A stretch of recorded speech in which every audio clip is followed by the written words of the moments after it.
ప్రపంచంలోనే అత్యంత జనాకర్షణ కలిగినటువంటి రియాలిటీ షో మన తెలుగు బిగ్ బాస్ కావడం అనేది మన తెలుగు ప్రజలందరికీ కూడా గర్వకారణంగా మనము చెప్పుకోవచ్చు. అది బ్యాడా మంచా చెడా అనేది చెప్పడానికి మనకు సంబంధం లేదు.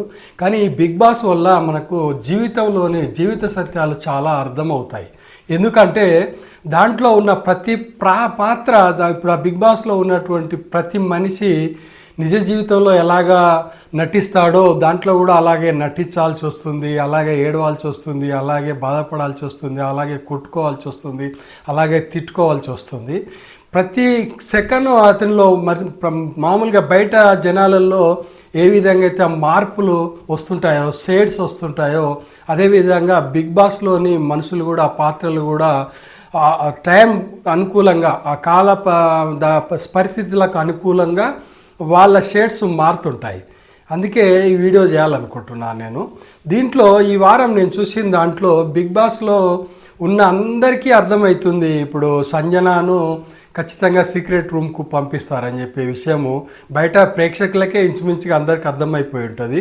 అలాంటప్పుడు బిగ్ బాస్లో ఉన్నటువంటి కంటెస్టెంట్లకు, అందులో ఉన్న పోటీదారులకు అర్థం కాదని మనం చెప్పుకోలేము.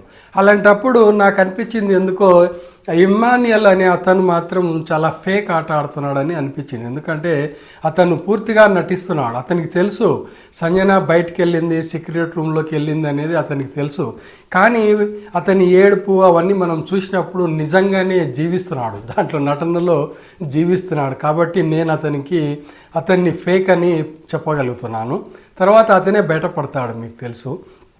ఇకపోతే దీంట్లో ఈ వారం ఉన్నటువంటి దాంట్లో ఎలిమినేషన్లో ఉన్న దాంట్లో నాకు చాలా బాగా వీక్గా కనిపిస్తున్న క్యాండిడేట్లు ఇద్దరు ఉన్నారు. ఒకరు ఫస్ట్ ప్లేస్లో హరీష్ ఉంటే, రెండో ప్లేస్లో ప్రియా శెట్టి అనే అమ్మాయి మాత్రం ఉన్నారు. వీళ్ళిద్దరూ కొంచెము డౌట్ఫుల్గానే ఉంది. నాకు ఖచ్చితంగా హరీష్ మాత్రము దీంట్లో బిగ్ బాస్లో చాలా వీక్ అనిపిస్తుంది. అతనికి చాలా ఆవేశం ఉంది, షార్ట్ టెంపర్ ఉంది, చాలా టెంపర్కు లోనవుతాడు, ప్రతిదాన్ని చాలా సీరియస్గా తీసుకుంటాడు. ఎప్పుడైనా జీవితంలో అంత సీరియస్నెస్ అవసరం ఉండదు మనిషికి. ఎప్పుడైతే దాన్ని స్పాంటేనియస్గా తీసుకుంటాడో అప్పుడే మనిషి పైకి రావడానికి వీలవుతుంది. కాబట్టి నాకు తెలిసి అతను హరీష్ ఈ వారం ఎలిమినేట్ కావడానికి ఎక్కువ అయితే ఛాన్సెస్ ఉన్నాయి. దీంట్లో ఇంకొక క్యాండిడేట్ వచ్చేసి రీతు చౌదరి. ఈ అమ్మాయి కూడా 70% ఫేకే, కానీ 30% రియాలిటీ ఉంది ఈ అమ్మాయిలో. స్ట్రాంగ్ కాంటెండర్ కావడానికి కూడా ఆస్కారం ఉంది. మంచి గట్టి పోటీదారి అవుతుంది ఈ అమ్మాయి ఖచ్చితంగా భవిష్యత్తులో. ఫ్లోరా షైని ఈమె ఫస్ట్లో అంతగా ప్రాధాన్యత చూపిస్తలేదు ఆటలో. కాకపోతే ఆమె స్టైల్ ఏమో అనిపిస్తుంది బిగ్ బాస్లో ఆమె ఎంచుకున్న విధానం కావచ్చు.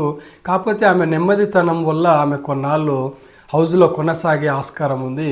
భవిష్యత్తులో ఇంక కొంచెం మార్పు చేసుకుంటే మంచి కంటెండర్గా కూడా అవ్వడానికి, పోటీదారు కూడా అవ్వడానికి ఆస్కారం ఉంది. తర్వాత వచ్చిన వ్యక్తి రాము రాథోడ్. ఈ అబ్బాయి చాలా అతనికున్న ఫ్యాన్ ఫాలోయింగ్కు బయట అతని ఆటకు సంబంధం లేకుండా ఉంది. అతని ఆట ఎంతో బాగా ఆడవచ్చు, కానీ అతను ఎక్కడ కూడా ఇంతవరకు అయితే అతని ఆటను చూపించలేదు. మరి అతను నిజంగానే అతనికి అనుభవం లేదా లేకపోతే నటిస్తున్నాడో తెలియదు, అతను ఇంకా బయటపడలేదు. సో ఇప్పుడున్న వీళ్ళల్లో నాకు మాత్రం ఈ వారం అనిపిస్తున్నది హరీష్ కానీ ప్రియా కానీ.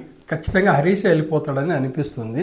మన ఆలోచనలో ఒక్కొక్కసారి తారుమారు కూడా కావచ్చు, ఎందుకంటే అది ప్రేక్షకుల ఆదరణను బట్టి ఉంటుంది.